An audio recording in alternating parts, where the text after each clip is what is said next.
Alright guys, welcome back to the channel. So we're actually going to react to YouTuber actually destroyed his life visiting a tribe. So apparently it's a nice YouTuber that decided to visit a tribe that is actually nobody not supposed to actually go and visit that tribe because they are actually a tribe that by themselves they don't want no part of the new world, nothing like that, and also it have protection against them. And next YouTuber decided he want to pick up himself and go across there. So let's actually react to this video. Like this video if you like this type of this content. Comment down below. Let me know what you guys think. This YouTuber really traveled 9 hours to leave a Diet Coke on a forbidden island, and now he's officially been charged for illegally landing on the North Sentinel Island, where approaching within 3 miles of this island is banned by law. And I mean, it's been a minute since we last talked about this guy, whose name is Mikhailo Polyakov, but he's still dealing with the consequences of a stupid attempt for virality, I guess. And now there's finally a real update because the YouTuber who thought it was a good idea to go visit one of the most isolated tribes on Earth and leave them a Diet Coke has now been formally charged in India. And authorities do not think this is an accident. They're saying, hey, this is clear. Yeah, because India is actually the place that actually protects them. Yeah. That he planned out this over several days, knowing that he was violating laws that have been in place there for decades. And currently, he's due back in court on April 29th, 2026. When was the last time I made a video on him? Because this guy's been sitting behind bars for a minute now. Correct, oh, no shot. It's been a year? I don't know why. I thought it was a few months ago I made a video on him. It's been a I for myself actually thought it was a few months ago and all too as well. Because I remember when he actually went there and actually had arrested him. So they made that guy sit down there and chill a little bit. years since I made a video on him. He's been waiting for trial for a year. I mean, if anything, this goes to show you, don't fly to other countries and break the law for social media content. And a lot of people like to actually travel abroad and actually do dumb stuff in other people's countries and believe that it's okay and they will get away with it. Hell no, you're not gonna get away with it, bro. Because you have no idea the kind of risk you're facing. But from what I can tell, he's been in a detention center ever since he was arrested a little bit over a year ago. So now, on top of that, he's potentially facing years in prison in a country that he's not even from.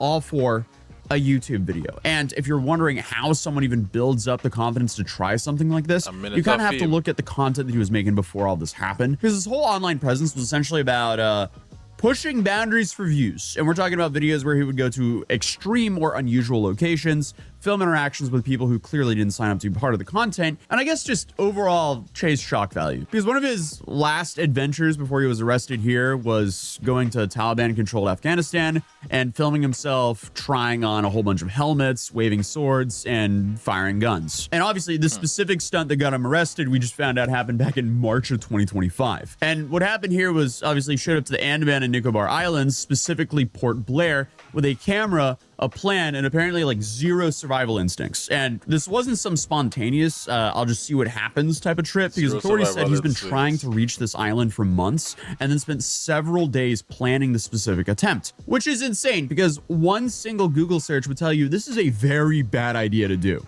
Tucked away in the picturesque waters of the Bay of Bengal exists a tiny island that has captured imaginations for centuries. But its beauty as a tropical paradise is not what has garnered attention. Rather, it is the often violent, uncontacted tribe that calls the island home. For most, this island is a window into the past and an opportunity to understand how ancient people lived. But for some, this island has become their final resting place. Right. So what did he do? Okay, well, he got a small inflatable boat and he spends 9 hours traveling across open water. 9 hours. Like at any point during that trip, you could have turned around. You had a lot of time to rethink your life choices, but no, he kept going until he reached the North Sentinel Islands. And just to put things in perspective, this isn't some like hidden tourist spot. No, this is one of the most restricted places on Earth. You're not allowed to go within 3 miles of this island, period. Why? Well, there's been some very bad happenings there, to put it lightly, when people wanted to go visit this island and never returned. So clearly there's a massive safety issue because the people on this island aren't really friendly to the rest of the world, to put it lightly. I think actually maybe one person alone actually ever went across an island and actually had conversation with the people and something like that. Only one person, cause Pastor don't try to go and out one. He was actually on a live and stuff like that. So yeah, they don't play. But also, the international governments just don't want modern people to go visit that island because they don't want to spread some disease to wipe out that entire tribe. Correct. They're one of the last few protected tribes. Be, so overall, yeah, because people on islands and people on tribes and things could be even on land and all too. Once you're not exposed to other people who live in the modern world, who actually does be contracted once with different diseases and stuff like that. Yeah. And you know, come and you take injection. People in modern world take an injection and stuff like that for these things. Vaccinating up yourself and stuff like that. People who live in on them tribes and them, they have none of that. So their immune system just open for anything. well, it's just a bad idea for everyone involved. We don't want diseases to spread to them, and they don't want people there, and they make that very clear with arrows. A whole lot of arrows. But regardless, Polyakov, he just pulls up to the island, fully aware of all this, and instead of, I don't know, staying in his boat like a normal person, he gets out. He walks onto the beach and spends about an hour there, which is, I mean, I gotta give it to him. He's at least committed to his awful idea. But what does he do during this hour? He starts blowing a whistle, trying to get the tribe's attention, which is not really how I'd want to introduce myself to a tribe who is infamous for blasting as many arrows possible to anyone who invades their island.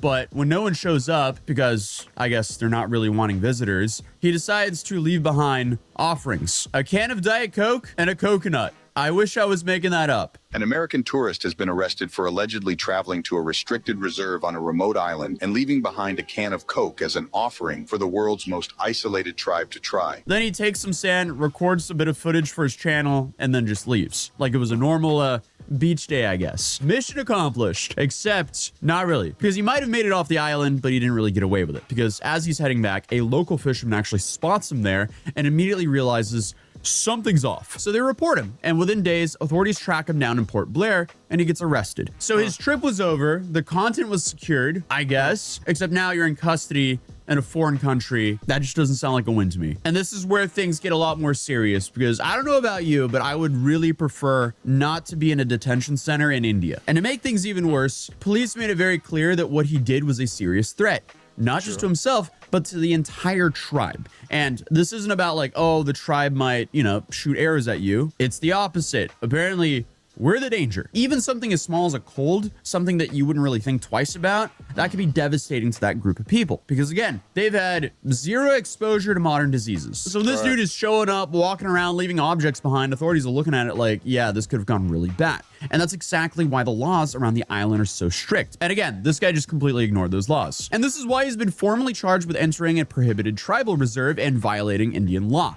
And if he's convicted, he's facing up to 5 years in prison for what basically was a YouTube video. I mean, there is a history of people that have tried this before, and it never ends well. And if I can find all this information, then a guy who planned the entire thing to go to the island can absolutely find this information. Because you had a very infamous case from 2018 where you had a guy by the name of John Allen Chow, an American missionary who thought it was a good idea to go to that same island and make contact. He planned it out, he prepared for it, he wrote in his journal about it, and within days of arriving, he was gone. And a fisherman who took him there later said they saw the tribe drag his body across the beach. So again, the guy is extremely lucky he even made it off the island. And obviously, even outside of that case, there's been multiple incidents over the years. Fishermen drifting a little bit too close, and outsiders just trying their luck a little bit too far. Two men aged 48 and 52 were fishing for mud crabs near the island. However, the pair got so drunk that while sleeping, the anchor of the boat, which was a rock tied to a rope, fell apart and drifted the men toward North Sentinel. The following morning, fellow fishermen said they tried to shout at the men and warn them that they were in danger.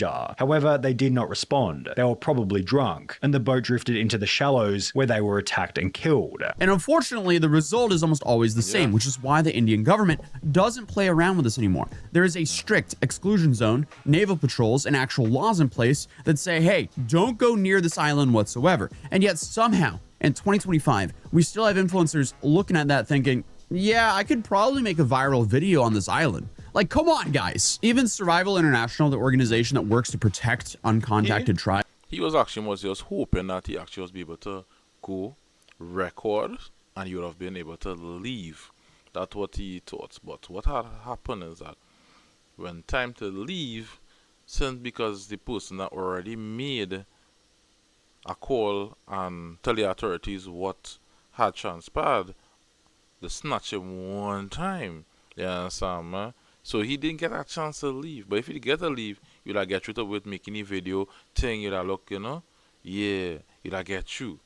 Right? He didn't get to leave, so They came out and called the stunt idiotic and reckless. It's And they true. also said his actions not only endangered his own life, but the lives of the entire Sentinelese tribe. And that's why he's still currently stuck in India, waiting to see if he's going to get years in prison or not. So I guess we just kind of have to wait and see what happens on April 29th. But other than that, YouTube thinks you'll enjoy this video, so I would definitely recommend clicking it, and I'll see you guys in the next. yeah, correct. Cause that video was from atozy. Yes, so he has actually some good content. I like his videos and stuff like that, right? And that situation is actually real craziness, though, really, really crazy, because as Shooter saying, whatever sickness we have, we carry it across by them, could wipe out the whole entire tribe. And just to know there's a tribe from hundreds of years, you know how long they're surviving there. Then people went to there and make their living there. They have a whole system that nobody don't know nothing about, which is awesome, right? And always have somebody leaving from their country and going to other people's country and always doing one set of craziness. Just like Johnny Somali going across to South Korea, right now, boom, lock up, thing. Yeah, make some time. Same thing with Vitalia and all too, same thing, going to people's country, doing craziness. So, it have plenty of these, especially these content creators, believe that they can leave from their country, go to other people's country, and they can actually do what they want. And that, for me, that's a kind of craziness by itself. You have to respect people's country when they go to it. Because that's like how, if anybody come to your country and do any kind of craziness, same way. You're actually going to complain, you're going to cry about, oh, them people them should stay in the country, quote unquote, that you first say, or they should stay in all the country, and they shouldn't leave all the country and come to people's country, and you know it is. But it was your boy Top You. Like this video if you like this kind of content. Subscribe to this channel. Check out my other videos on my channel. Also, just check out this next video that's gonna pop up on your screen.